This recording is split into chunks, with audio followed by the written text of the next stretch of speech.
আসছে জুনে টি-20 বিশ্বকাপের আসর। মার্কিনীদের দেশে প্রথমবার বসবে ক্রিকেটের সংক্ষিপ্ত ফরম্যাটের এই বিশ্বকাপ। ফরম্যাটটা যখন টি-20, তখন বাংলাদেশের পারফরমেন্স নিয়ে চলে নানা রকম আলোচনা পর্যালোচনা। 2022 অস্ট্রেলিয়া টি-20 বিশ্বকাপে বাংলাদেশের ছিল না বলার মতো কোনো সাফল্য। জয় বলতে 5 ম্যাচে 2টো, তাও জিম্বাবুয়ে আর নেদারল্যান্ডসের বিপক্ষে। ব্যক্তিগত পারফরমেন্সেও ছিল না আহামরি কিছু। এখন প্রশ্ন উঠতেই পারে, তাসমান পারের বিশ্বকাপ নিয়ে কেন এত আলোচনা? মাঠ আর কন্ডিশনের বদল আনলেও যুক্তরাষ্ট্রের মাটিতে খেলা হবে অস্ট্রেলিয়ায় তৈরি ড্রপ ইন পিচে।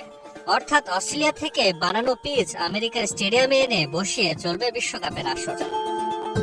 তাই শেষ বিশ্ব আসরের পারফরমেন্স নিয়ে তো কাটাছেঁড়া হতেই পারে। টি-20তে ব্যাটারদের প্রমাণের অন্যতম জায়গা ছক্কা মারার সক্ষমতা। সেখানে গেল বিশ্বকাপে নেই আশানুরূপ কিছু। 6 মারার তালিকায় সবার উপরে বর্তমানে রান খরায় থাকা লিটন দাস। এর পরের নামটা 3-6 মারা সৌম্য সরকারের। এছাড়া তালিকায় থাকা ব্যাটারদের মধ্যে নিয়মিত একাদশে খেলাদের মধ্যে রয়েছে শুধুমাত্র বর্তমান অধিনায়ক নাজমুল হোসেন শান্ত।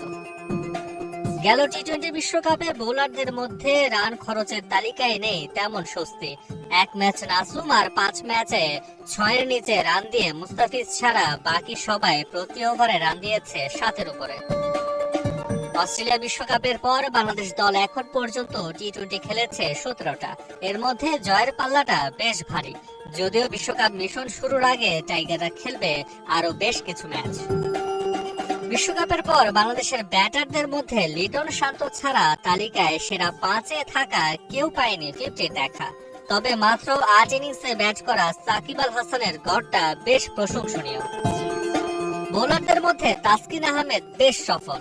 11 ইনিংসে 20 উইকেট ঝুলিতে এই স্পিড স্টারের। এছাড়া তালিকার অন্য সদস্যদের মধ্যে উজ্জ্বল সাকিব আল